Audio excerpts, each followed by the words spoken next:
It's probably me. You know, I grew up with just my mother, and then my children my children haven't seen it yet. They were kind of too young, so they haven't really dipped into the whole world yet.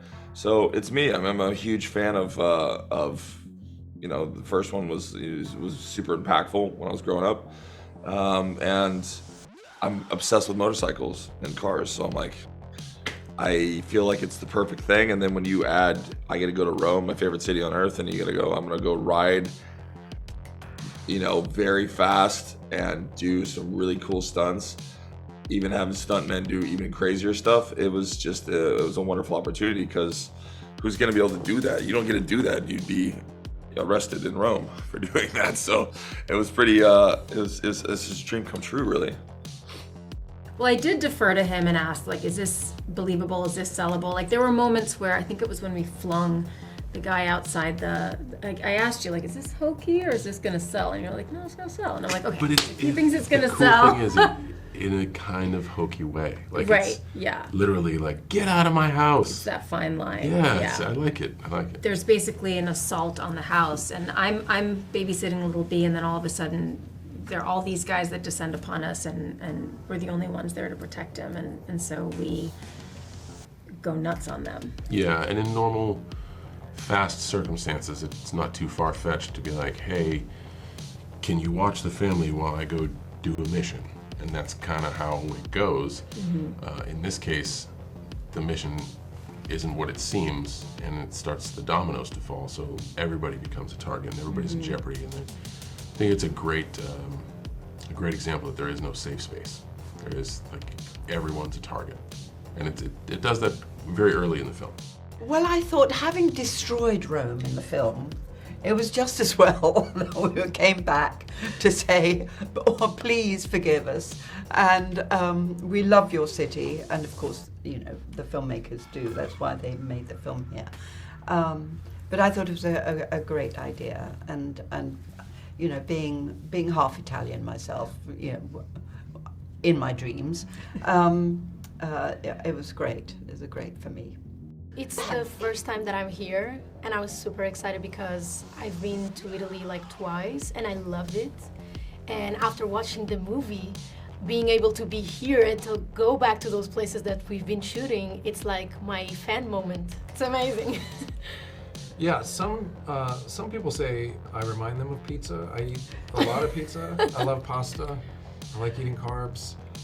So for me, it's a dream come true because I like food and Alfredo sauce. The Coliseum, premiering at the Coliseum, is not a bad, you know, cherry on the top. The of top, the yeah. fettuccine Alfredo, as they say. Yeah, actually, I was biking last night with my agent, and we were like at the fountain, at the Spanish Stairs, and at the Coliseum, and I was able to see like everyone putting the things together and structure and everything. I was like, oh my God, this looks like, I don't even know if it's a film festival because I've never been to one, but I'm like, this is huge. Is this all for us? It's crazy. You know, you can will things into existence, right? So Nathalie gives us Nationally Geographic Channel. What? I think what you mean... Scotty gives us Scotch. Gotta drink Scotch in the next movie. And then Roman brings us to Rome. Oh, okay. I see So yeah, just you know, it's just kind of all over the map.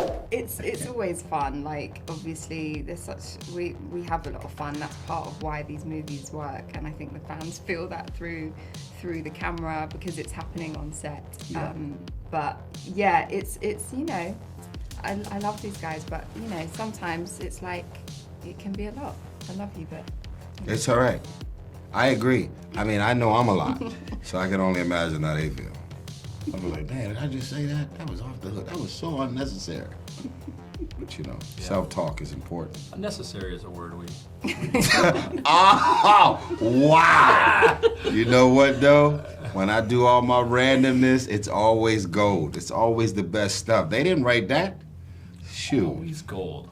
That's it, man. Always gold. Remember that. Yeah, remember. Gold Lambo. This moment right now is all worth it, you know? Being in Rome, having my espresso. Where did it go? Somewhere around here. Being with these fine people, it's been lovely. Yeah, it's great. I mean, we are the United Nations. Okay? We can go on pretending day by day that someone. That's a lot. It's a lot to deal with. We all are part of God's great big family, and it's true. You know, fast is all we need. Come join our Voice of cast an angel. in the next fast. We're always looking for some other acts to join the family. There's a choice we're making. We're with. Okay. As I look out at this wonderful family, I am filled with so much pride. The great Dom Toretto. If you never would have gotten behind that wheel, I'd never be the man I am today. And now, I am the man who's going to break your family. Piece by piece. What's up? Uncle Jacob? Your dad sent me. So, writing and acting at the same time. Well, you're in it, so it's actually, I don't know, it was easier. It's writing is very second nature to me, so that's fine. And I feel like I'm excited to see. I only got to see the stuff from the trailers, but it looks amazing. And for them to let me do my own, a lot of the writing. I didn't do all the stunts, but it was so much fun, and to be trusted to do it. And then that was I actually asked them. I was like, I want to do motorcycles. So I think that was another inspiration for them to go, like, whether they were planning that or weren't planning that, I asked for that before I did it. I'm like, I want to ride motorcycles. And so them making that happen, and it's pretty exciting, so. Louis had a giant challenge, and he has so much grace, and he was very open from the very beginning. Nathalie gave the whole cast his number and said, like, oh yeah, he's fine sharing it. And I said, are you sure, Nathalie? Because I'm sure we all have a lot to say. And every time one of us reaches out, he takes the time, and he's the best. And boy, oh boy, on top of that, do you make a great film. Yeah. That is pretty amazing. I hadn't sort of computed it like that, but you're right. And I think it speaks to I don't like to say respect, but of course it is respect that the filmmakers have, and Vin obviously very, very much a part of this, for women. But it's more than respect, because that's, I don't know, there's something sort of sycophantic about that or something.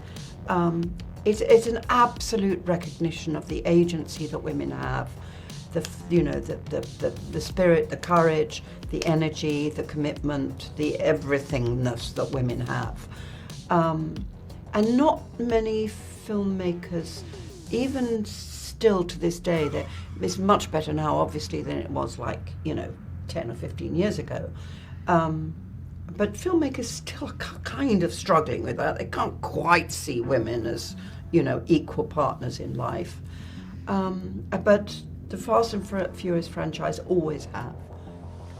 I was a little, just a little apprehensive coming into it, because I don't know any of the backstory, like what was really going on behind the scenes. But I just had heard, like everybody had in the news, that like there are certain people that didn't get along or that walked away from the project, and Justin Lin leaving a week into production, it's kind of unheard of.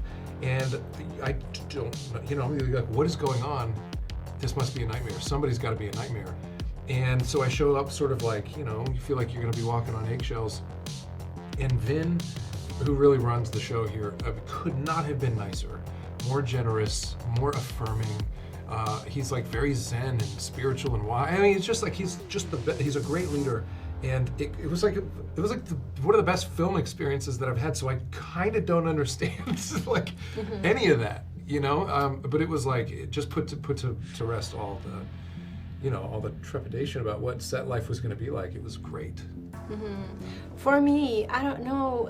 Like the first memories that I have about the franchise, I never imagined myself being like on it. So I didn't have any expectations. For me, it was like, oh, I don't know how is this possible, but I'll try to be there and live the moment and take everything that I can from this experience. And I think I took even more than, I don't know, that I thought I could.